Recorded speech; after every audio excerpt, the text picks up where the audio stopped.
Hello student, मेरी पिछली video में आपने पढ़ा था बेसिस ऑफ क्लासिफिकेशन के बारे में। बेसिस ऑफ क्लासिफिकेशन में हम क्या कर रहे थे? देखो, बेसिस ऑफ क्लासिफिकेशन में हमने सबसे पहले लेवल ऑफ ऑर्गेनाइजेशन किया था। देन सेकंड हमने सिमेट्री की थी। सिमेट्री के बाद हमने किया था बॉडी प्लान। बॉडी प्लान के बाद हमने किया था जर्म लेयर। जर्म लेयर के बाद सीलोम। सीलोम के बाद हमने किया था नोटोकोड, सेगमेंटेशन, नोटोकोड।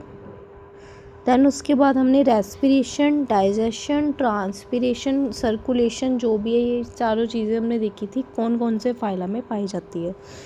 बेसिस वो वाली वीडियो बहुत इंपॉर्टेंट है ये चैप्टर के लिए फाइला पढ़ने से पहले, क्योंकि उसमें जब तक आप बेसिस ऑफ क्लासिफिकेशन नहीं पढ़ते ना, आपको नहीं पता चलता कि कौन सा फाइला की सेलुलर एग्रीगेशन है, ठीक है, कौन से फाइला की मतलब कौन से फाइलम टिश्यू से शुरू हो रहे हैं और जाके ख़त्म हो रहे हैं हम ऑर्गन सिस्टम पे।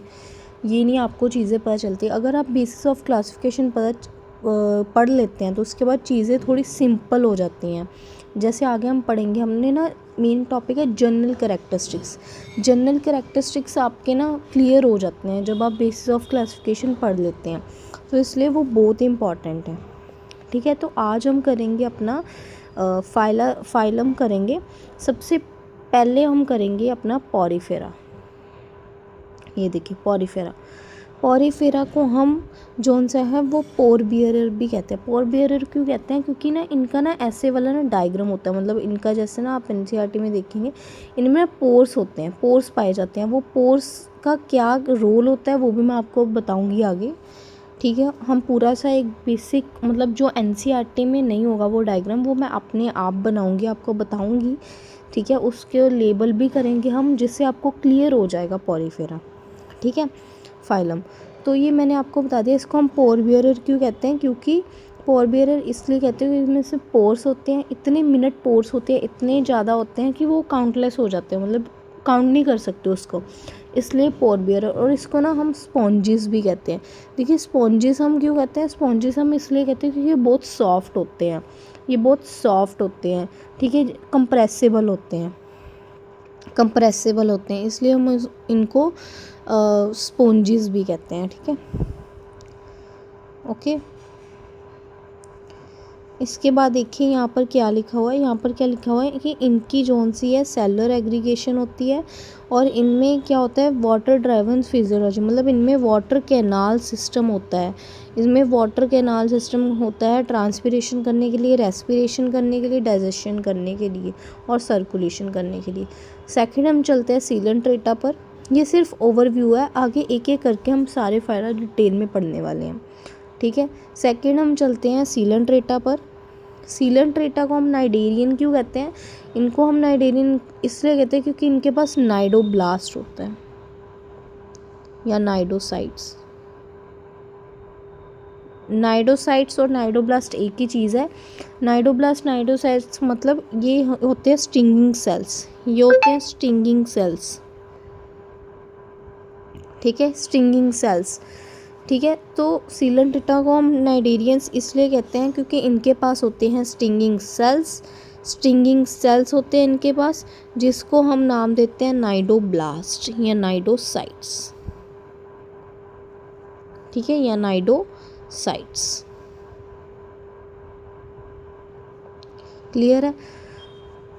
ठीक है, ये इनका रोल भी हम पढ़ेंगे। इनका रोल क्या होता है? इनका रोल ये होता है कि ये ना डिफेंस में काम, इनके डिफेंस करता है, ये डिफेंस के लिए यूज़ करते हैं सीलन ट्रेटा। और क्या होता है इनके स्टिंगिंग सेल्स के अंदर एक स्टिंगिंग वो भी होता है, स्टिंगिंग कैप्सूल होता है, जिसको हम कहते हैं स्टिंगिंग कैप्सूल होता है। स्टिंगिंग कैप्सूल को हम कहते हैं निमेटोसिस्ट। ये भी मैं आपको आगे बताऊंगी, जस्ट ओवरव्यू है। ठीक है, जब हम पढ़ेंगे ना ये फाइला के बारे में डिटेल में तो आपको बता दूंगी निमेटोसिस्ट। ठीक है। सीलेंड्रेटा को नाइडेरियंस क्यों कहते हैं? सीलेंड्रेटा को नाइडेरियंस इसलिए कहते हैं क्योंकि इनके पास स्ट्रिंगिंग सेल्स होते हैं जो प्रोटेक्शन के लिए, डिफेंस के लिए या फिर इनका प्रे कैप्चरिंग के लिए काम आता है। और स्ट्रिंगिंग सेल्स के अंदर स्ट्रिंगिंग कैप्सूल होता है नाइडोप्लास्ट। इनका स्ट्रक्चर भी हम पढ़ेंगे, ठीक है, वो भी पढ़ेंगे हम। ये स्ट्रिंगिंग जोन सा, एक और चीज़ बतानी है, जोन सा ये स्ट्रिंगिंग इनके सेल्स होते हैं ना, वो इनके ना टेंटिकल्स में होते हैं। ये देखो यहाँ पे बने हुए हैं, सॉरी यहाँ पर बने हुए हैं, ये टेंटिकल्स हैं इनके। ये क्या है इनके, ये क्या है इनके टेंटिकल्स हैं, ये टेंटिकल्स हैं।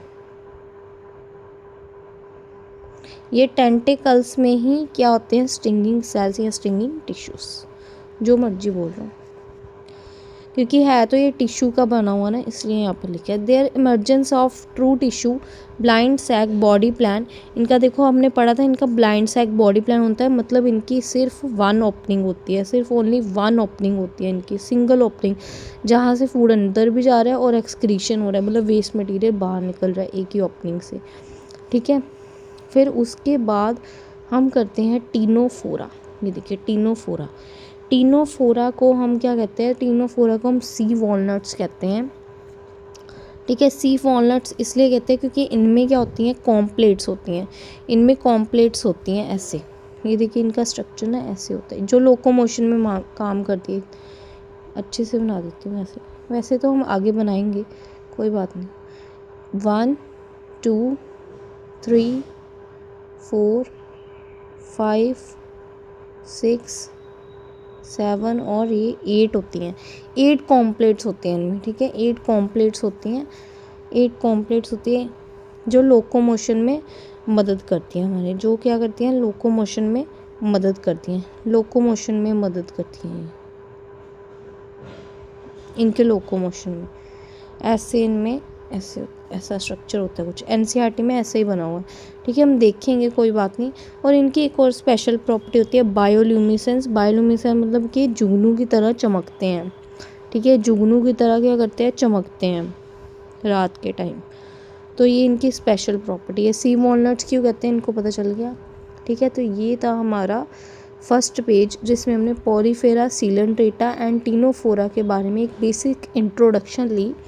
इसके बाद हम क्या करेंगे? 1 बाय 1 हर एक फाइल को डिटेल में क्या करेंगे? स्टडी करेंगे। अगर ये वीडियो बड़ी भी हो जाती है कोई बात नहीं, इसको देखो क्योंकि बहुत ही अच्छी वीडियो है। आपको क्लास में एक तो रिवाइज़ होगा, आप नोट डाउन भी कर सकते हैं क्योंकि टाइम इतना मैं देती हूँ एक्सप्लेन करने में, ठीक है। और मैं साथ के साथ आपको डायग्राम्स भी एनसीईआरटी के दिखाऊंगी। बहुत ही अच्छी वीडियो रहने वाली है फाइला की, बहुत ही इजीली आपको लर्न हो जाएंगे और नीट के क्वेश्चंस तो ऐसी चुटकियों में सॉल्व हो जाएंगे, ठीक है। देन सेकंड पेज में देखिए हम पॉरीफेरा पर जा रहे हैं। पॉरीफेरा की ये क्या है? ये सारे हैं इसके जनरल कैरेक्टरिस्टिक्स। ये सारे क्या हैं? जनरल कैरेक्टरिस्टिक्स हैं। कलर हम थोड़ा अलग ले लेते हैं।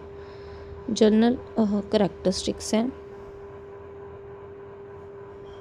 जनरल कैरेक्टरिस्टिक्स हैं ये सारे, ठीक है। जनरल कैरेक्टर हेडिंग डालिए जनरल कैरेक्टरिस्टिक्स और 1 बाय 1 करके इसको खुद लिखिए आप। हैबिट एंड हैबिटेट मैं आपको बताऊंगी, बाकी तो आप लिख ही सकते हैं। ये देखिए सारी हमने बेसिस ऑफ क्लासिफिकेशन में पढ़ा था, level of organisation, symmetry, body plan, germ layer, हमने सारी पढ़ी हुई है बेसिस, आप लिख सकते हैं, ठीक है। पॉरीफेरा में चलते हैं, चलो। सबसे पहले हम इसका हैबिट एंड हैबिटेट पढ़ेंगे। हैबिट एंड हैबिटेट इनका कैसा है? ये एक्वेटिक है, मोस्टली एक्वेटिक होते हैं, कुछ ही फ्रेश वाटर होते हैं। इनका लेवल ऑफ ऑर्गेनाइजेशन देखो, सेलुलर एग्रीगेशन तो सेलुलर लेवल ऑफ ऑर्गेनाइजेशन होगा। इनकी सिमेट्री ये क्या है? ये सिमेट्रिकल है, ठीक है। इनका बॉडी प्लान देखिए सेलुलर एग्रीगेशन है। और इनकी जर्म लेयर तो होगी नहीं इसमें। जर्म लेयर क्यों नहीं होगी? क्योंकि जर्म लेयर जोन सी है स्टार्ट कहाँ से हो रही थी? हमारी सीलेंट्रेटा से, है ना। हमारी जर्म लेयर कैसी होती है? मीजोडर्म, एक्टोडर्म एंड एंडोडर्म, ठीक है। और उसके बेसिस पे हम ऑर्गेनिज्म को ट्रिप्लोप्लास्टिक एंड डिप्लोप्लास्टिक कहते हैं। और ट्रिप्लोप्लास्टिक जोन से डिप्लोप्लास्टिक है वो सीलेंट्रेटा टीनोफोरा में दिखती है। और ट्रिप्लोप्लास्टिक प्लेटिहेलमिन्थेस से लेकर एंड तक जो कोऑर्डिनेट्स हैं वहाँ तक, ठीक है। देखो पॉरीफेरा तो था ही नहीं इसमें, तो जर्म लेयर तो इसमें एब्सेंट, जर्म लेयर एब्सेंट है तो सीलोम भी असिलोमेट होगा। असिलोमेट इसलिए है, सीलोम है ही नहीं, अगर देखो जर्म लेयर, जब देखो सीलोम क्या होता है, सीलोम की डेफिनेशन मैंने आपको बताई थी, mesoderm is lined by ecto endoderm. ठीक है, मीजोडर्म ऐसे लाइंड होती है, एक्टो एंड एंडोडर्म के बीच में ऐसी इसकी लाइनिंग होती है ऐसे। देखो मैंने आपको बताई भी थी, ऐसे थे, ये हमारी थी एक्टो एंड एंडोडर्म, मीजोडर्म ऐसे लाइंड हो गई थी ऐसे। ठीक है, तो इसमें ना एक्टोडर्म है ना मीजोडर्म है, एंडोडर्म है, कोई है ही नहीं अगर जर्म लेयर, तो कैसी वो लाइनिंग होगी, तो ये सीलोम, सीलोम एब्सेंट। ठीक है, सीलोम एब्सेंट तब होता है जब मीजोडर्म लाइन नहीं कर पाती या पैकेट के फॉर्म में वो प्रेजेंट नहीं हो पाती। स्यूडोसीलोमेट्स, सीलोम को हम 3 पार्ट्स में डिवाइड करते हैं, स्यूडो, असीलोमेट एंड यूसिलोमेट। यूसिलोमेट होते हैं जहाँ पर मीजोडर्म लाइंड हो जाती है पूरी तरह से, और उसको हम ट्रूसिलोमेट भी कहते हैं। और स्यूडोसिलोमेट होती है फॉल्सिलोमेट, जहाँ पर वो पैकेट्स के फॉर्म में मीजोडर्म प्रेजेंट होती है। और मीजोडर्म जहाँ पर सॉलिड मीजोडर्म प्रेजेंट तो होती है असिलोमेट भी, बट वो क्या होता है स्प्लिट नहीं हो पाती, जिससे सीलोम आ नहीं पाता। ठीक है, इसके बाद हम करेंगे नोटोकोड एंड सेगमेंटेशन। देखो नोटोकोड एंड सेगमेंटेशन तो देखो यहाँ पर एब्सेंट होगी, क्योंकि नोटोकोड जौन सी है हमारी वो कोडेट्स में होती है, ये तो आपको पता ही है, कोडेट्स में होती है। और सेगमेंटेशन हमारे 3 फाइलम में, एनालिडा, एनालिडा 3 थे, मैं बताती हूँ 1 minute, Annelida, Arthropoda and कोडेट्स, AAC, Annelida, Arthropoda and कोडेट्स में ही सेगमेंटेशन स्टार्ट होनी शुरू हो जाती है। ठीक है, तो ये सारी हमारी होगी जनरल कैरेक्टरिस्टिक्स, ये सारे होगी हमारे जनरल कैरेक्टरिस्टिक्स। प्लीज़ लिखिए आप हेडिंग डालकर। ठीक है, इसके बाद ना हम पॉरीफेरा के ना स्ट्रक्चर में आपको खुद बनवाऊंगी, वो NCERT में नहीं होगा, खुद बताऊंगी, जिससे आपको पॉरीफेरा जौन सा है वो क्लियर हो जाएगा। ठीक है, क्लियर हो जाएगा, तो मेरे साथ साथ आपने स्ट्रक्चर बनाना है। ठीक है, वैसे तो यहाँ पर भी स्ट्रक्चर बना है, पर ये देखने से पहले ना हम खुद बनाएंगे, ताकि आपको इजीली समझ आ जाए ये चीज़ें, क्योंकि यहाँ से समझना थोड़ा डिफ़िकल्ट और कॉम्प्लिकेटेड हो जाता है। ओके, चलो समझते हैं फिर। चलो मेरे साथ साथ आप ड्रॉ करिए। ठीक है, वीडियो की जितनी मर्जी लेंथ हो जाए, बट हमारा मेन मोटिव क्या है, हमारा मेन मोटिव है कि हमें समझ आना चाहिए। क्योंकि क्या होता है, देखो बच्चों, होता ये है कि आप जैसे आप छोटी वीडियोस देखते हैं, बट आपको क्लैरिटी नहीं हो पाती। इससे अच्छा आप बड़ी वीडियोस की तरफ जाइए। मैं ये भी नहीं कह रही बड़ी छोटी, बट मैं कह रही हूँ समझ आना चाहिए बस। अगर आपको ये समझ आ रहा है बट आपको वीडियो की लेंथ बड़ी लग रही है, ठीक है, तो कोई बात नहीं, समझ आना ज़रूरी है। ठीक है, तो चलो मेरे साथ साथ आप डायग्राम ड्रॉ कीजिए। फिर हम इसको येलो कलर से करते हैं, मेरा फेवरेट कलर। ठीक है, आप ड्रॉ कीजिए, मैं आपको फिर बाद में समझाती हूँ, पहले आप ड्रॉ कर लीजिए।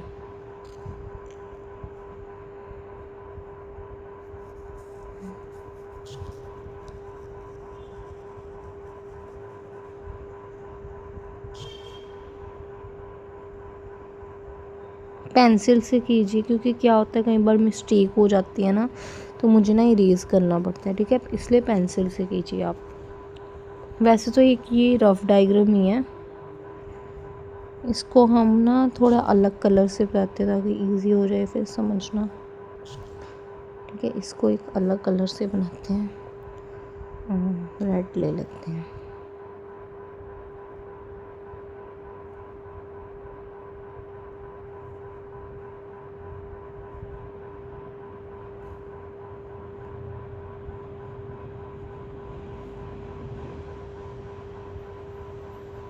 वैसे ये सब में होगा। ठीक है, मैं 2-3 बना रही हूँ, बट ये सारी साइड्स में है। चलो बना ही देती हूँ।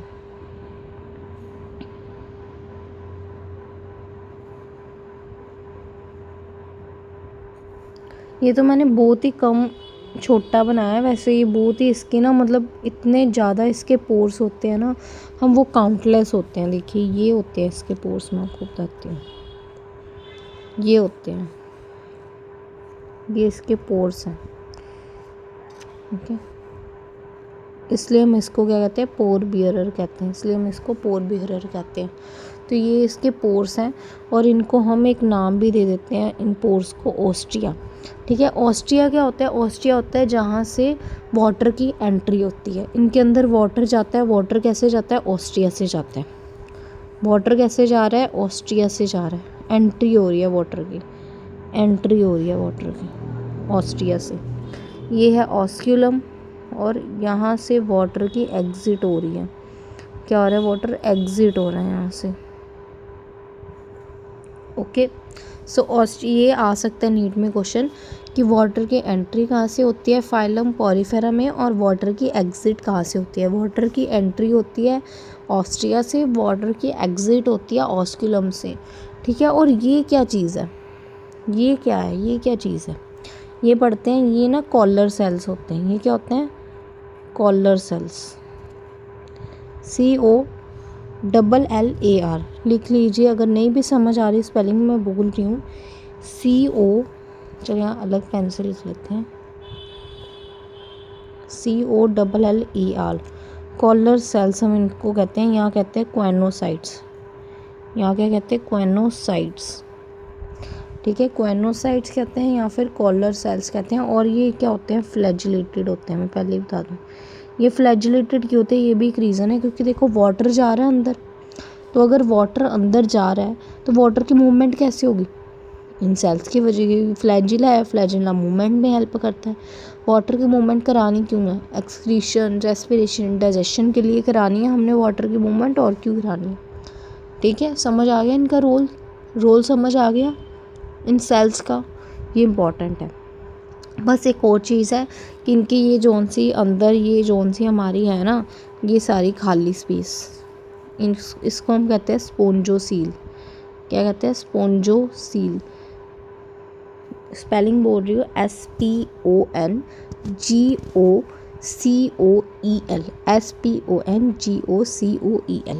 स्पोंजोसील। ये कैविटी होती है इसके अंदर। क्लियर है? आप वीडियो को पॉज करके भी ड्रॉ कर सकते हैं, या आप मेरे साथ साथ ही वैसे तो ड्रॉ करिए और मेरे साथ साथ ही लिखिए। ठीक है। तो हमने पिछले क्या देखा था? हमने जनरल कैरेक्टरिस्टिक्स देखे थे। जनरल कैरेक्टरिस्टिक्स में हमने इसका हैबिट एंड हैबिटेट देखा था। हैबिट एंड हैबिटेट में मैंने पढ़ा था कि फ्रेश वाटर वाले जोन से होते हैं, फ्रेश वाटर वाले जोन से होते हैं वो कम होती है, फ्यू होते हैं फ्रेश वाटर, और जोन से मरीन वाटर वाले मोस्टली मरीन वाटर होते हैं। फिर हमने लेवल ऑफ ऑर्गेनाइजेशन देखा था, फिर हमने बॉडी प्लान, वही सारा बेसिस ऑफ क्लासिफिकेशन। ये जस्ट मैं आपको रिपीट करके बता रही हूँ। ठीक है। तो ये हो गए हमारे जनरल कैरेक्टरिस्टिक्स एंड बेसिक हमारा डायग्राम हो गया। इसके बाद आप हेडिंग डालिए फिजियोलॉजी। मैं आपको लिखवाऊंगी यहीं पर फिजियोलॉजी।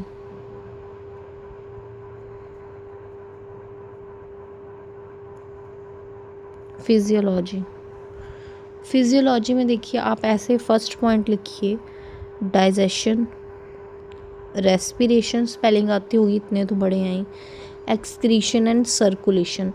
डाइजेशन, रेस्पिरेशन, DREC मतलब digestion, respiration, excretion and circulation. ये इनमें कैसी होती है? इनके पास कोई सिस्टम तो है नहीं, तो ये होती है with the help of water canal system, with the help of water canal system. First point हो गया, फर्स्ट पॉइंट हो गया। सेकंड पॉइंट करते हैं, जल्दी लिख लीजिए, मैं रेस कर रही हूँ। ठीक है, सेकंड पॉइंट देखिए, सेकंड पॉइंट देखिए, सेकंड पॉइंट देखिए, सेकंड पॉइंट, सेकंड पॉइंट हो गया रिप्रोडक्शन का। सेकंड पॉइंट हो गया रिप्रोडक्शन का।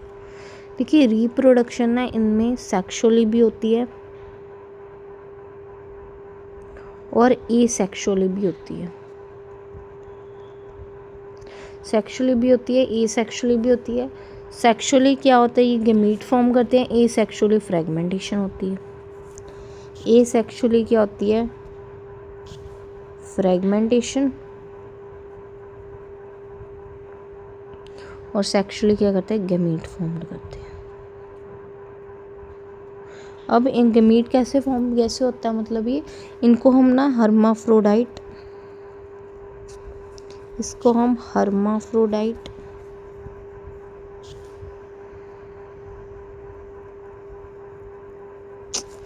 ये अच्छा नहीं हो रहा यार, वही पेन अच्छा है। हर्माफ्रोडाइट, हर्माफ्रोडाइट का मतलब होता है, हर्माफ्रोडाइट का मतलब होता है बाइसेक्सुअल। स्पेलिंग में लिख रही हूँ, बोल भी रही हूँ, HERMA, हर्मा, PHRODITE, हर्माफ्रोडाइट या फिर बाइसेक्सुअल, मतलब sexes are not separate. Side में लिख लीजिए ब्रैकेट डालकर, sexes are not separate, sexes इनमें सेपरेट नहीं होते, मेल एंड फीमेल एक ही ऑर्गेनिज्म होता है। ठीक है, हो गया ये पॉइंट, क्लियर है ये पॉइंट रिप्रोडक्शन का। सेक्सुअल भी होती है, असेक्सुअल भी होती है, रिप्रोडक्शन सेक्सुअल भी होती है, असेक्सुअल भी होती है। ठीक है, गैमीट जौन से होते हैं इनमें, रिप्रोडक्शन सेक्सुअल भी होती है, असेक्सुअल भी होती है। गैमीट फॉर्म्ड होते हैं सेक्सुअली और असेक्सुअली फ्रेगमेंटेशन होती है। सेक्सुअल पे आप लिख सकते हैं कि ये हर्माफ्रोडाइट, इनको हम कहते हैं बाइसेक्सुअल क्योंकि इसके सेक्सेस सेपरेट नहीं होते जैसे कि एक ह्यूमन में होते हैं। थर्ड पॉइंट देख लेते हैं हम। देखिए थर्ड पॉइंट आप लिखिए अपना फर्टिलाइजेशन का, फर्टिलाइजेशन का थर्ड पॉइंट आएगा, फर्टिलाइजेशन। फर्टिलाइजेशन तो इंटरनल होती है, बस इतना याद रखना है, इंटरनल होती है। ठीक है, फोर्थ पॉइंट ये लिखिए अपना डेवलपमेंट का।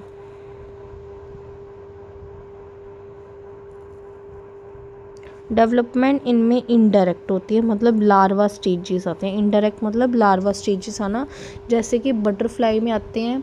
ठीक है, बटरफ्लाई में कैटरपिलर स्टेज आती है लार्वा वाली, और जहाँ से हमारी फ्रॉग में है उसमें टैडपोल स्टेज आती है। ठीक है, ये होगी डेवलपमेंट एंड फर्टिलाइजेशन।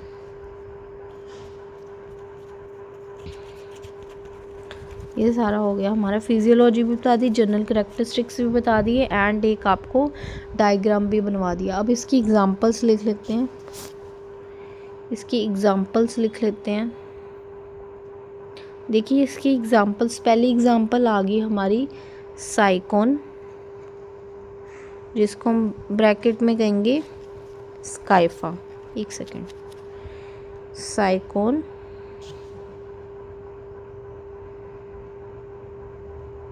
जिसको हम कहेंगे स्काइफा। ठीक है, दूसरी आ गई यूस्पोंजिया। हाँ एनसीईआरटी में है ना, हम एंड में ना हम एनसीईआरटी भी देखेंगे एंड में, बट ये सारा हो जाए एक बार 3 फाइल, फिर उसके बाद हम एनसीईआरटी भी देख लेंगे एक बार।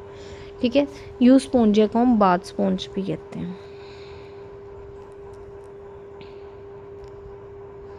थर्ड आ गई हमारी स्पॉन्जिला। स्पॉन्जिला को हम कहते हैं फ्रेश वाटर स्पॉन्ज। FWS मतलब फ्रेश वाटर स्पॉन्ज। देखिए मैं स्पेलिंग भी बोल रही हूँ, मैं लिख भी रही हूँ, वैसे तो इतना भी गंदा नहीं है, समझ तो आ ही जाएगा। ठीक है, ये 3 एग्जाम्पल होगी, वीडियो पॉज कीजिए और लिख लीजिए। चलिए अब हम चलते हैं अपनी PDF की तरफ, वहाँ से हम थोड़ा बहुत देख लेते हैं, फिर उसके बाद हम अगला फाइला करना शुरू कर देंगे। ठीक है, चलिए आ जाते हैं हमारी PDF की तरफ। देखिए ये देखिए हमारी PDF वाटर कैनाल सिस्टम पूरा बना हुआ है। इसमें कैसे हो रहा है ये देखिए, सबसे पहले है स्पोंजोसील। मैंने आपको बताया मिनट पोन्स नहीं है, ये गलत लिखा हुआ है। स्पोंजोसील हमारी सेंट्रल कैविटी है इसकी। ठीक है, और जहाँ से वाटर की एंट्री हो रही है वो ऑस्ट्रिया है, और जहाँ से वाटर की एग्जिट हो रही है वो ऑस्क्यूलम है। और क्वाइनोसाइट्स मैंने आपको बताया, ये देखिए क्वाइनोसाइट्स हैं। क्वाइनोसाइट्स मैंने आपको बताया एक स्पेशल फ्लैजिलेटेड कॉलर सेल्स होते हैं ये। ठीक है, जो कि मूवमेंट में हेल्प करते हैं वाटर की स्पोंजोसील्स के अंदर। और ये एक नोट भी देख लीजिए आप, एक नोट भी देख लीजिए। देखिए नोट ये है कि एक स्पोर्टिंग स्केलेटन होता है जो फॉर्म्ड होता है स्पिक्यूल्स के द्वारा। ठीक है, एक स्पोर्टिंग हमारा क्या होता है, एक स्पोर्टिंग स्केलेटन होता है जो स्पिक्यूल्स के द्वारा फॉर्म्ड होता है। जो स्पिक्यूल्स जोन से होते हैं वो कैल्शियम के होते हैं या फिर स्पॉन्जिन। देखो हमारे में जैसे स्केलेटन है, ठीक है, हमारा स्केलेटन सिस्टम बोन से बना हुआ है, सपोर्ट कर रहा है। ऐसे इनका स्केलेटन सिस्टम भी जोन सा है स्पिक्यूल से बनता है, और वो कैल्शियम का भी हो सकता है, स्पॉन्जिन फाइबर्स का भी हो सकता है। ये चीज़ आपने याद रखनी है, इंपॉर्टेंट है, नीट में आ सकता है क्वेश्चन ये वाला। स्टार बना लीजिए इसको। ठीक है, अब हम नेक्स्ट चलते हैं। ये हमने देख लिया इसका स्ट्रक्चर। अब हम नेक्स्ट इसकी फिजियोलॉजी भी मैंने आपको करा दिया, वैसे एक बार यहाँ से भी देख लेते हैं। डाइजेशन इंट्रासेलुलर होती है, ये पॉइंट ऐड कर देना कि डाइजेशन में इंट्रासेलुलर होती है। रेस्पिरेशन, एक्सक्रीशन, सर्कुलेशन, ये सारी डाइजेशन भी वाटर कैनाल सिस्टम के थ्रू ही हमारी होती है। ये देखिए मैंने आपको बताया सेक्सुअल हर्माफ्रोडाइट या मोनोइशियस भी हो सकता है। Bisexual, sexes are not separate. Asexual mode fragmentation है, ये भी बता दिया। Sexual mode forming gametes. Internal fertilisation leading to indirect development through large, सारा कुछ बता दिया। ठीक है, एग्जाम्पल्स भी लिखी हुई हैं। Sycon Scypha, Spongilla fresh water sponge and Euspongia bath sponge, यहाँ से भी आप नोट कर सकते हैं, कोई वो दिक्कत नहीं है। ठीक है, अब हम चलते हैं सीलेंट्रेटा पर। देखिए सीलेंट्रेटा के आपको मैंने बता दिया, सीलेंट्रेटा वैसे ही हमने लिखना है। जनरल कैरेक्टरिस्टिक्स ही हैं ये भी, जनरल कैरेक्टरिस्टिक्स ही हैं ये भी। हैबिट एंड हैबिटाट, ऑल इसमें क्या है, हैबिट एंड हैबिटाट देख लेते हैं। इसमें देखिए क्या है, all aquatic both marine and fresh water. उसमें क्या था, उसमें ना मेरीन ज़्यादा थे और कुछ ही फ्रेश वाटर थे। इसमें मोस्टली क्या है, इसमें क्या है, दोनों ही मेरीन भी हैं फ्रेश। अब इसमें ना आप ये चीज़ दिमाग में रखनी है, इसमें ना मतलब ना दो चीज़ें आ रही हैं। जैसे वहाँ पर हमने पढ़ी ना इंटरनल फर्टिलाइजेशन पोरीफेरा में, इसमें इंटरनल भी होगी एक्सटर्नल भी होगी। डेवलपमेंट इसमें इनडायरेक्ट भी होगी डायरेक्ट भी होगी, इसमें डबल चीज़ें आती हैं। ठीक है, ये चीज़ें आपने याद रखनी है। लेवल ऑफ ऑर्गेनाइजेशन, इसका टिश्यू लेवल ऑफ ऑर्गेनाइजेशन आप देख सकते हैं, ये आपको पता होगा बेसिस ऑफ क्लासिफिकेशन अगर आपने अच्छे से पढ़ी है तो। सिमेट्री आपकी रेडियल हो जाएगी, रेडियल सिमेट्री एक बार फिर बता देती हूँ। जैसे सर्कल है, हमने सर्कल की एग्जांपल ली थी, जब हम इसको कट करेंगे कोई भी प्लेन से तो इक्वली डिवाइड हो जाएगा, ये होती है रेडियल सिमेट्री की बात। उसमें रेडियल सिमेट्री में हमने क्या क्या पढ़ा था, सीलेंट्रेटा टीनोफोरा, सीलेंट्रेटा टीनोफोरा भी पढ़ा था, और मेरे ख्याल से शायद प्लेटीहेलमिंथिस भी था, नहीं प्लेटीहेलमिंथिस नहीं, काइनोडर्मेटा अडल्ट वाला हमने पढ़ा था। ठीक है, बॉडी प्लान, बॉडी प्लेटीहेलमिंथिस में थोड़ा डाउट में हो भी, वो भी आगे पता चल जाएगा। ब्लाइंड सैक ही है इनका भी, है ना। पोरीफेरा का क्या था, सेलुलर एग्रीगेशन, इनका ब्लाइंड सैक बॉडी प्लान है, सिर्फ एक ही ओपनिंग है इसमें। ठीक है, सीलेंट्रेटा टीनोफोरा प्लेटीहेलमिंथिस, सीलेंट्रेटा टीनोफोरा प्लेटिन का तीनों का ही ब्लाइंड सैक बॉडी प्लान है। ठीक है, फिर इसके बाद आगे हमारी आगे जर्म लेयर। जर्म लेयर मैंने आपको बताया डिप्लोप्लास्टिक है, मतलब इसमें एक्टोडर्म एंडोडर्म है, मीजोडर्म नहीं है। सीलोम असिलोमेटा, क्योंकि मीजोडर्म है ही नहीं इसमें, और मीजोडर्म अगर प्लेटीहेलमिंथिस में होता है, क्योंकि प्लेटीहेलमिंथिस में तो होता है मीजोडर्म, बट दिक्कत की बात यह है कि वो सॉलिड होता है जिसकी वजह से वो स्प्लिट नहीं कर पाता, इसलिए वो असिलोमेट में ही आ जाता है। ठीक है, नोटोगॉड इसमें सेगमेंटेशन में एब्सेंट ही है। देखो इसमें क्या है नोट करने वाली कि इनका एक्सोस्केलेटन का कोरल्स होता है, उसमें क्या था एक्सोस्केलेटन, मैंने आपको बताया स्पिक्यूल्स वगैरह बताया मैंने आपको, वो कैल्शियम के हो सकते हैं या फिर सिलिकॉन के, ठीक है, बने होते हैं। इनमें है कोरल्स, इनमें क्या है कोरल्स, इनमें कोरल्स हैं। Type of Coelenterata beautiful exoskeleton होता है जो कैल्शियम का बनता है, कैल्शियम कार्बोनेट का CaCO3 कैल्शियम कार्बोनेट CaCO3। ठीक है, CaCO3। अब इसका भी आप डायग्राम बनवाना चाहते हैं मेरे साथ, जैसे मैंने आपको पोरीफेरा का बताया था, इसका भी बता देती हूँ, चलिए चलते हैं। ये भी बच्चे NCERT का नहीं है डायग्राम, ये मैं आपको समझाने के लिए जस्ट ड्रॉ कर रही हूँ रफली, मतलब मिलता जुलता ही है थोड़ा बहुत, आप कह सकते हैं। हम लेबलिंग भी करेंगे, NCERT में तो लेबलिंग भी नहीं की हुई। ठीक है, हम समझाने के लिए NCERT का भी मैं आपको दिखाऊंगी, बट वो एंड में। ठीक है, आपको अगर आपको ज़्यादा है तो आप बुक लेकर बैठे, बुक से भी देखते रहें, समझते रहें चीज़ें। ठीक है, चलिए ड्रॉ करना शुरू करते हैं।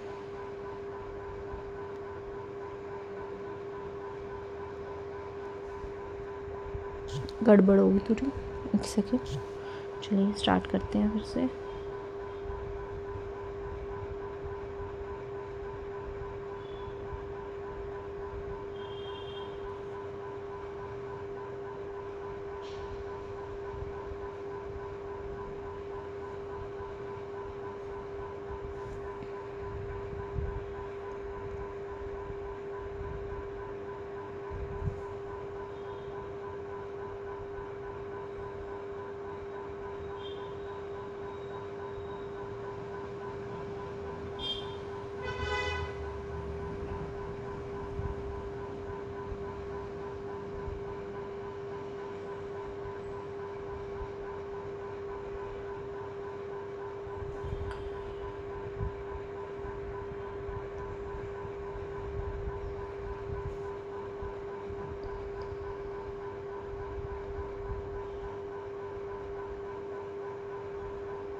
चलिए अब इसको लेबल कर देते हैं। सबसे पहले ये देखिए, ये हमारे हैं टेंटिकल्स,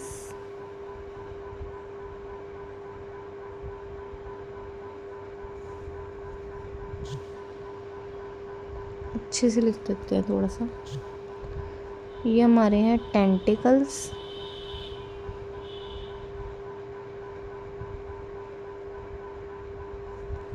और अच्छे से नहीं लिखने हो रहा है, एक सेकेंड, थोड़ी ना जगह कम पड़ रही है, एक सेकेंड।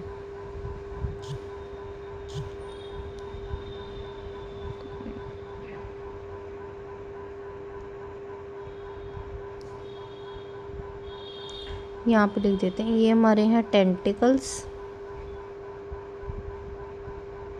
ओके, ये टेंटिकल्स है, TENTACLES। ओके, ये टेंटिकल्स हो गए। ओके, टेंटिकल के बाद ये जो हमारी है ना, सॉरी,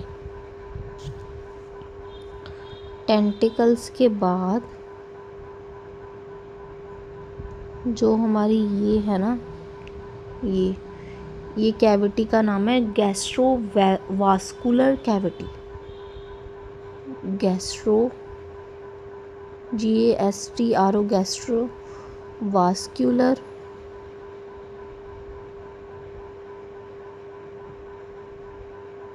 कैविटी।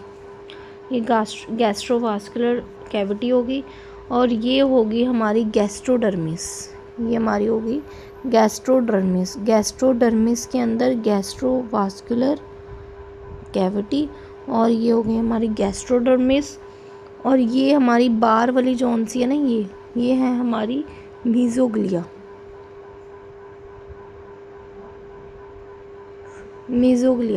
ये है हमारी मीजोग्लिया।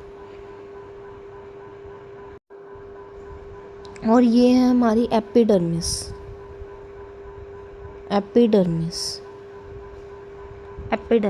ओके, और ये हमारी है नर्व नेट। ये एक एक्स्ट्रा पॉइंट है, लिखना चाहो तो लिख सकते हो, नहीं तो इसको स्किप कर सकते हो। ये हमारी नर्व नेट है। ये नर्व नेट होगी, मीजोग्लिया होगी। और ये हमारा ये हमारा माउथ है। ये इसका माउथ है सीलेंट्रेटा का। मैंने आपको बताया था सीलेंट्रेटा को हम नाइडेरियंस क्यों कहते हैं, क्योंकि इनमें क्या होता है, इनमें टेंटिकल्स के अंदर इनमें वो होते हैं नाइडोसाइट्स। ठीक है, नाइडोसाइट्स होते हैं। ठीक है, नाइडोसाइट्स होते हैं इनमें, इसलिए इनको हम हमारे इनकी डिफेंस में, इनके प्रे को कैप्चर करने में मदद करते हैं। ठीक है, और उसके अंदर भी स्टिंगिंग सेल्स होते हैं जिनको हम कहते हैं निमेटोसिस्ट, स्टिंगिंग कैप्सूल होते हैं जिसको हम कहते हैं निमेटोसिस्ट। ठीक है, इसके जनरल कैरेक्टरिस्टिक्स देख लिया आपने। अब इसके बाद इसका डायग्राम भी हो गया। अब इसके बाद ना मैं आपको बताऊंगी इसके बाद ना इसकी थोड़ी वो बताएंगे फिजियोलॉजी। ठीक है, फिजियोलॉजी बता देते हैं थोड़ी सी। चलिए, अब इसको वीडियो को पॉज करके आप कर सकते हैं इसको नोट, कोई बड़ी बात नहीं है।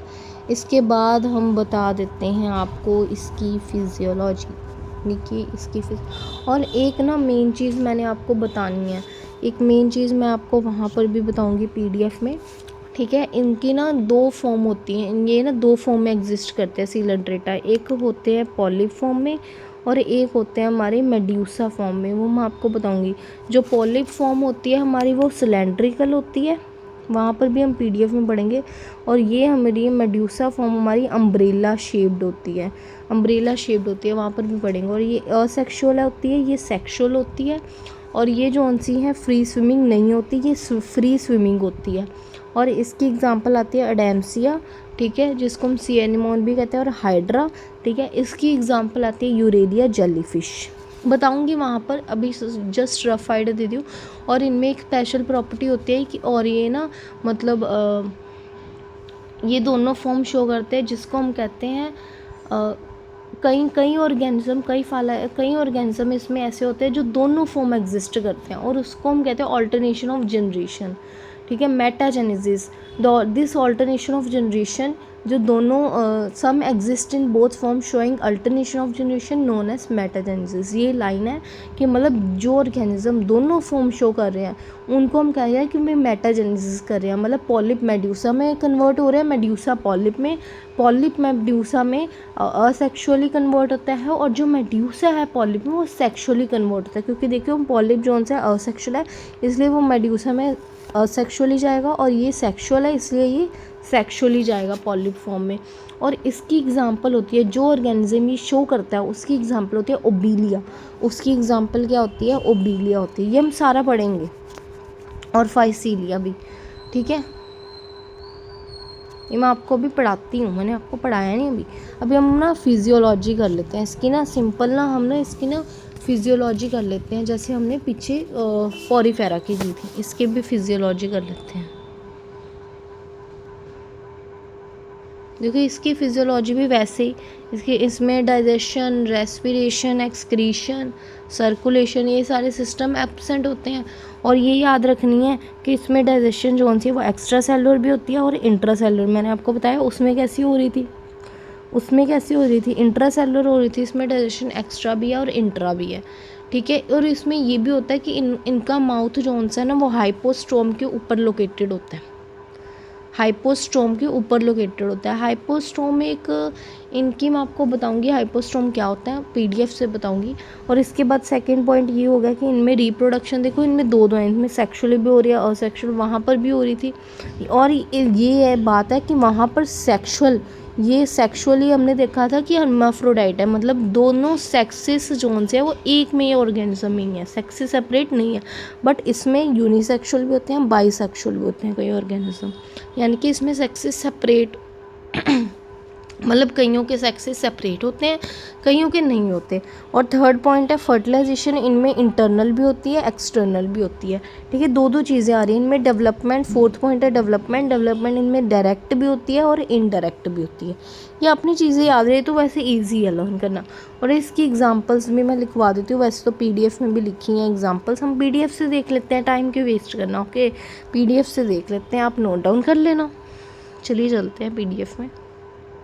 कि हमने जौन सा ये देखिए हमने जौन सा डायग्राम बनवाया था यहाँ पर भी बना हुआ है, आप देख सकते हैं। ये देखिए ये मैंने आपको बताया इनमें नाइडोसाइट्स होते हैं, वेपन की तरह काम करते हैं। ये नाइडोसाइट्स क्या है? नाइडोसाइट्स इनके स्ट्रिंगिंग सेल्स हैं जो वेपन की तरह काम करते हैं। इनकी लोकेशन टेंटिकल्स में होती है, ठीक है, सीलेंट्रेटा टेंटिकल्स में। ये किस में काम करते हैं? ऑफेंस में, डिफेंस में, लिख लीजिए पॉइंट, ऑफेंस में, डिफेंस में, capturing prey and anchorage. Offence, defence, capturing prey and anchorage. और इनमें क्या होते हैं? नाइडोसाइट्स या नाइडोब्लास्ट, ठीक है। निमेटोसिस्ट इनमें कैप्सूल होता है। और ये इतना करने की ज़रूरत नहीं है, ये 2-3 चीज़ें याद रखनी है और वो वाला डायग्राम फॉलो करना है। और एनसीईआरटी वाला जो मैंने आपको बताया, ठीक है, एनसीईआरटी अभी दिखा दूँगी मैं आपको, ठीक है। और इनमें वेपन निमेटोसिस्ट होता है, स्ट्रिंगिंग कैप्सूल मेन वेपन यही होता है इनमें, ठीक है। ये हमने पढ़ लिया। ये देखिए मैंने आपको बताया मेटाजेनेसिस के बारे में, ऑल्टरनेशन ऑफ जनरेशन। मेटाजेनेसिस मतलब जब एक ही ऑर्गेनिज्म कन्वर्जन हो जाए, मतलब दोनों फॉर्म एग्जिस्ट करे एक ऑर्गेनिज्म में, पॉलिप भी मेड्यूसा भी, वो होती है मेटाजेनेसिस, ठीक है, वो होती है हमारी मेटाजेनेसिस, वो होती है हमारी मेटाजेनेसिस। देख लेते हैं फॉर्म पॉलिप।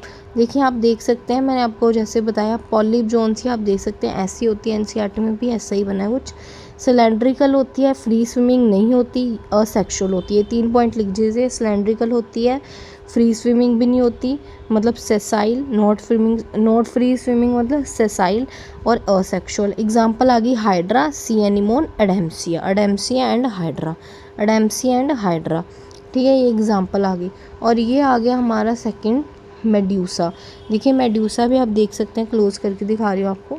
मेड्यूसा भी अम्ब्रेला जो सी मेड्यूसा है वो अम्ब्रेला लाइक होती है और फ्री स्विमिंग होती है और सेक्सुअल फॉर्म होती है। इसकी एग्जांपल आ गई यूरेलिया जेलीफिश, इसकी एग्जांपल आ गई यूरेलिया जेलीफिश, ऐसा कुछ होता है, ठीक है। मतलब ये मूवमेंट लोकोमोशन करता है, ये नहीं करता है एक जगह, ये बैठा रहता है।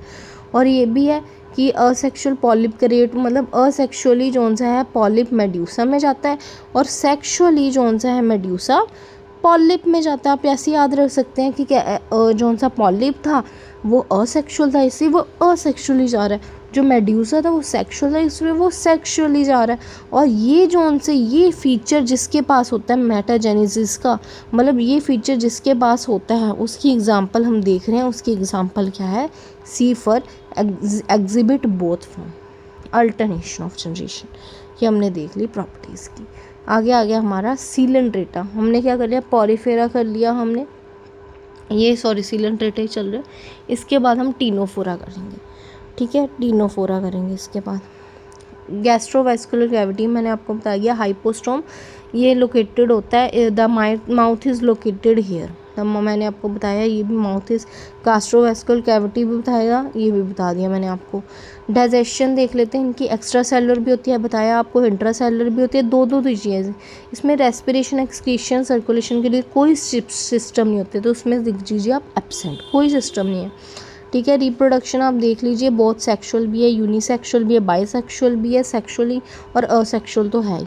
फर्टिलाइजेशन जो उनसे एक्सटर्नल भी है, इंटरनल भी है, एंड डेवलपमेंट डायरेक्ट भी है, इनडायरेक्ट भी है। ये चीज़ें आप नोट डाउन कर सकते हैं हमारे फिजियोलॉजी में। आगे आ गया हमारा टीनोफोरा। टीनोफोरा क्या है देख लेते हैं। देखिए टीनोफोरा जो सा है वो, इसका हम एक्सक्लूसिवली मेरीन ही है, ये मेरीन ही है, ज़्यादातर ये मेरीन ही होते हैं, ना ये फ्रेश वाटर है कुछ भी नहीं। पॉरीफेरा जो सा वो हमारा मोस्टली मेरीन था, बट फ्यू फ्रेश वाटर थे। जो हमने सीलेंट्रेटा देखा वो जो सा था हमारा फ्रेश वाटर भी था, दो चीज़ें आ रही थी, मेरीन भी इक्वल था। और ये सिर्फ मेरीन ही होते हैं, ये फ्रेश वाटर नहीं होते। इसके हैबिटेट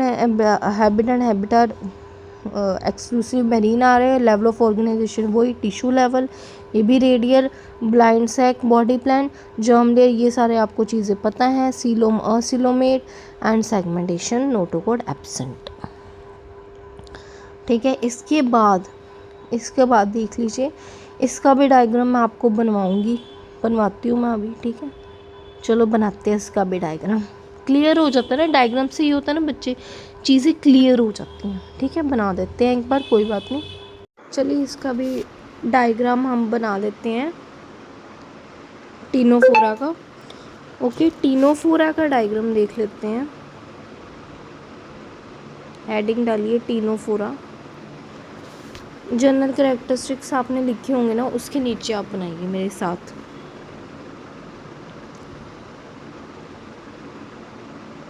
मैंने आपको बताया था इसकी कितनी कॉम्प्लेट्स होती हैं, 8 कॉम्प्लेट्स होती हैं इसकी।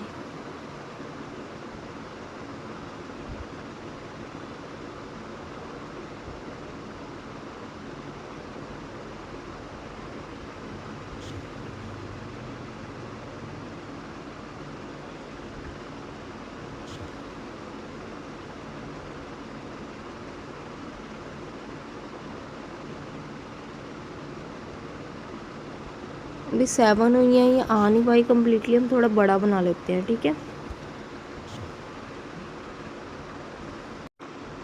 थोड़ा बड़ा बना लेते हैं। ये क्या बन गया, सॉरी।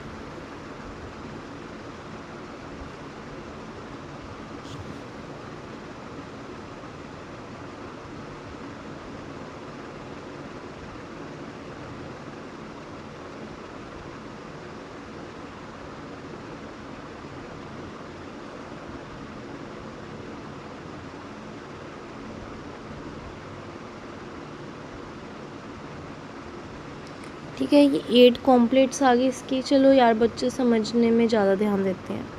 और ये मैंने आपको लोकोमोशन के लिए बताया था, ठीक है। अब इसकी हम ना, इसके अंदर ना, जैसे मैं आपको विजुअलाइज नहीं करा सकती, बट मैं इसके अंदर, जैसे कि हम मान लेते हैं इसके अंदर, बॉल के अंदर, जैसे ये बॉल जैसा कुछ स्ट्रक्चर है, इसके अंदर ना ऐसा कुछ होता है, ऐसा होता है। और ये होता है हमारा इसका माउथ, ये होता है माउथ, ये होता है माउथ। आप एनसीईआरटी खोलिए, आप देखिए, ठीक है। ये होते हैं लेटरल पिट, इनको हम कहते हैं लेटरल पिट। यहाँ पे ये होते हैं लेटरल पिट,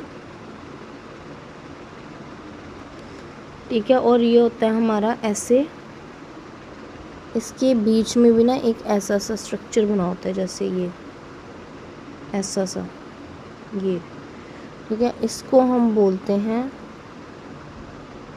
एनल पोर,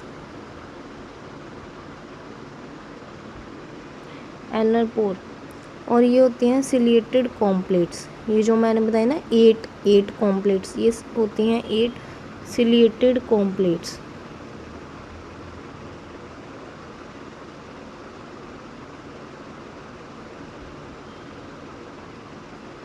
सिलिएटेड कॉम्प्लेट्स। और ये होता है हमारा टेंटिकल्स लोकोमोशन के लिए, टेंटिकल्स लोकोमोशन के लिए, ठीक है। ये हमारा फुल ऑफ डायग्राम हो गया हमारा किसका, टीनोफोरा का। इसकी एग्जांपल एक होती है ल्यूरोब्रेकिया, ल्यूरोब्रेकिया। अब इसकी फिजियोलॉजी देख लेते हैं फटाफट।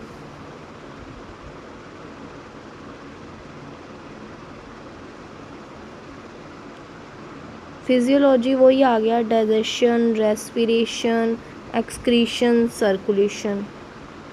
आपको पता है ये सारे सिस्टम ऐसे लिख दीजिए, सिस्टम एब्सेंट, इसमें भी एब्सेंट ही है। और इसमें भी जो सी हमारी डाइजेशन है ना, वो एक्स्ट्रा भी होती है, इंट्रा भी होती है, जैसे हमारी टीनोफोरा में होती थी,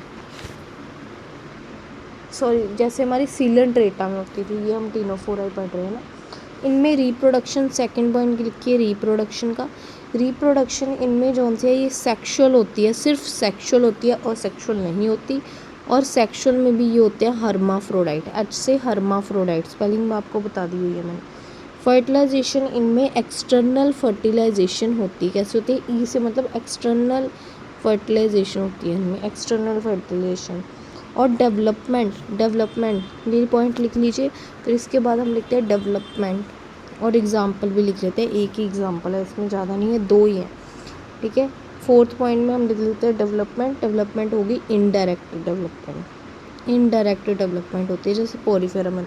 और एग्जाम्पल्स भी लिख लीजिए, एग्जाम्पल आगे ल्यूरोब्रेकिया,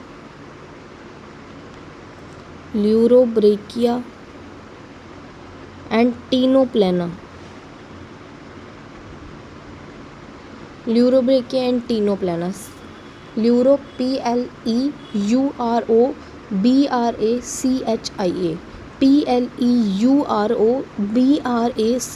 ल्यूरोब्रेकिया एंड टीनोप्लेना, CTENOPLANA, टीनोप्लेना। ये 2 एग्जाम्पल आ गई। ये हमारी होगी एग्जाम्पल एंड फिजियोलॉजी। हम PPT से देख लेते हैं। PPT ये देखिए, हम PPT में आ चुके हैं। PPT में देख लीजिए, ये थोड़ा ना हमारा 3D डायग्राम है, देख लेते हैं इसको भी। 8 एक्सटर्नल कॉम्प्लेट्स होते हैं लोकोमोशन के लिए, मूवमेंट के लिए, वही हो गया। और इनके मैंने आपको प्रॉपर्टी भी बताई थी, इनकी बायोल्यूमिनेसेंस प्रॉपर्टी होती है, मतलब इनकी ट्रांसपेरेंट बॉडी होती है, देखिए कुछ ऐसी यहाँ पे बना हुआ है, ट्रांसपेरेंट इनकी बॉडी होती है कुछ, ठीक है। और वो लाइट एमिट करती है, ठीक है, अंधेरे में वो लाइट एमिट करती है, जैसे जुगनू करते हैं। इनकी मैंने फिजियोलॉजी भी बता दी, digestion extra and intracellular, respiration, excretion, circulation absent होते हैं। नर्वस सिस्टम इनमें प्रेजेंट होता है, ये याद रखिए। नोटेबल एवोल्यूशनरी मार्कर, मतलब प्रेजेंट होता है पर डिफाइन नहीं किया इन्होंने, मतलब कैसे होता है, मैंने आपको बताया था मैंने आपको नर्वस सिस्टम किस में होता है, ठीक है। ऐसा कोई पॉइंट नहीं है वैसे तो, बट ये आपने याद रखना है बस इसमें कि इनमें ना नर्वस सिस्टम होता है, मतलब कोई है नहीं, आपको बताया नहीं है, कोई एक नाम नहीं दिया सिस्टम का, बस ऐसा दिया है। ये जो पॉइंट रह गया तो लिख लीजिए। रिप्रोडक्शन मैंने आपको बता दिया, हर्माफ्रोडाइट होते हैं, सेक्सुअल होती है स्ट्रिक्टली। डेवलपमेंट बता दी मैंने, एक्सटर्नल फर्टिलाइजेशन होती है, डेवलपमेंट इनडायरेक्ट होती है, ल्यूरोब्रेकिया and Ctenoplana, Pleurobrachia and Ctenoplana. अब इसके बाद हम देख लेते हैं, ये देखिए थोड़ा अल्टीमेट इन्होंने मतलब फिजियोलॉजी मतलब सारियों की ना एक तरफ फिजियोलॉजी रहती है, पोरीफेरा के भी, सीलेंट्रेटा के भी एंड टीनोफोरा के भी, ठीक है। ये आप रीड कर सकते हैं, मैं एक बार बता देती हूँ। डाइजेशन देखिए, पोरीफेरा में हमने पढ़ी थी इंट्रासेलुलर, सीलेंट्रेटा में तो एक्स्ट्रा भी थी, इंट्रा भी थी, एंड टीनोफोरा में भी एक्स्ट्रा थी, इंट्रा दोनों थी। रेस्पिरेशन वाटर कैनाल सिस्टम था, इसमें कोई सिस्टम नहीं था दोनों में। नर्वस सिस्टम इनमें एब्सेंट है, सीलेंट्रेटा में प्रिमिटिव है और इसमें प्रेजेंट है। रिप्रोडक्शन सेक्सुअली और सेक्सुअली होता है, और सेक्सुअली फ्रेगमेंटेशन सेक्सुअली इसमें सेक्सुअली होता है टीनोफोरा में। सेक्सुअली इनमें हर्माफ्रोडाइट मोनोएशिया, ये यूनिसेक्सुअल बाइसेक्सुअल, ये hermaphrodite. Fertilisation internal, both external internal external. Development indirect by larva, direct and indirect and. और लास्ट में हमारी ये एग्जांपल्स दी हुई हैं, देखिए पॉरीफेरा की एग्जांपल आ गई हमारी साइकोन स्काइफा और Spongilla fresh water sponge and Euspongia bath sponge, ठीक है। और ये आ गया हमारा अपना सीलेंट्रेटा, ये आ गया हमारा सीलेंट्रेटा। सीलेंट्रेटा में आ गई हाइड्रा, ये देखिए सारे एग्जांपल दिया है। एडेम्शिया, सी एनेमोन मैंने आपको बताया था एडेम्शिया का भी, ठीक है। एडेम्शिया और मैंने आपको 2 एग्जांपल बताई थी उसमें पॉलिप फॉर्म में, एडेम्शिया थी, एक और एग्जांपल थी आई थिंक सो, अब चेक कर लेना, ठीक है। और हाइड्रा ही थी शायद, है ना। और मेड्यूसा फॉर्म में थे, एक एग्जांपल थी यूरेलिया जेलीफिश वाली, ठीक है। इसमें है ये यूरेलिया जेलीफिश। ओबीलिया भी मैंने आपको बताई थी, सीफर जो दोनों फॉर्म करती हैं शो, फाइसीलिया भी, पिनेंचुला, गोगोनिया, मिंजीरिया, ये थोड़ी 3 एग्जांपल अलग हैं। ये इसमें 2 ही हैं एग्जांपल टीनोफोरा में, ल्यूरोब्रेकिया एंड टीनोप्लाना। अब एनसीईआरटी का डायग्राम्स देख लेते हैं। ये देखिए एनसीईआरटी का ये पॉरीफेरा वाला थोड़ा है डायग्राम, देख लीजिए आप। देखिए पॉरीफेरा में ये एग्जांपल्स दी हुई हैं, Porifera Sycon Scypha and Euspongia Spongilla, ठीक है, ये सारी दी हुई हैं। और एनसीईआरटी का ये, अब जब आप ये पढ़ेंगे ना, खुद पढ़ना है इसको आप, ठीक है, नहीं तो वीडियो ज़्यादा लंबी हो जाएगी। खुद पढ़ेंगे तो देखो आपको सब क्लियर हो जाएगा, सब क्लियर हो जाएगा। फाइलम सीलेंट्रेटा में ये देखिए ये 4 डायग्राम्स ऐसे बने हुए हैं। ये हमारी है लोकोमोशन वाली मेड्यूसा फॉर्म, और ये हमारी है पॉलिप फॉर्म, ठीक है। एनसीईआरटी में दिया हुआ है अम्ब्रेला लाइक शेप, ठीक है। और इससे साइल होती है ये, नॉट फ्री स्विमिंग, ये देखिए, ये आप पूरा पढ़ेंगे पैरा एनसीईआरटी में तो आपको क्लियर हो जाएंगी ये चीज़ें, ठीक है। फिर इसके बाद हमने टीनोफोरा किया है। टीनोफोरा की मैंने आपको बताई कॉम जेलीस क्यों करते हैं इनको, ये सारा बायोल्यूमिनेसेंस प्रॉपर्टी होती है। और ये इसमें ना ज़्यादातर ना जो उनसे पॉइंट्स दिए ना, बेसिस ऑफ क्लासिफिकेशन दिए हैं। इनका टिश्यू लेवल है, ठीक है, सिमेट्री दी हुई है, रेडियल है, डिप्लोप्लास्टिक ऑर्गेनिज्म है, और ये एग्जांपल है। रिप्रोडक्शन मैंने आपको बताई कैसी होती है इनकी, ये आप पढ़ेंगे ना क्लियर हो जाएगा, ठीक है। ये इनका डायग्राम भी साइड में बना हुआ है, यहाँ पर दिया नहीं हुआ अच्छे से, आप देखना अपनी बुक खोल के, ठीक है। इसके बाद हम ना प्लेटियल मिंथिस, एस्केल मिंथिस, एनालिडा करेंगे। Okay, so thank you for today's video. अगर आपको ये वीडियो अच्छी लगी तो मेरे चैनल को लाइक, सब्सक्राइब एंड कमेंट में ज़रूर बताएं आपको ये वीडियो कैसी लगी। और मुझे ये भी बताएं अगर आप कोई क्विज़ वगैरह ऐसी चीज़ें करना चाहते हैं तो वो भी बताएं, मैं ज़रूर करवाऊँगी आपको, ठीक है। और आज के लिए इतना ही। Thank you for watching, bye bye.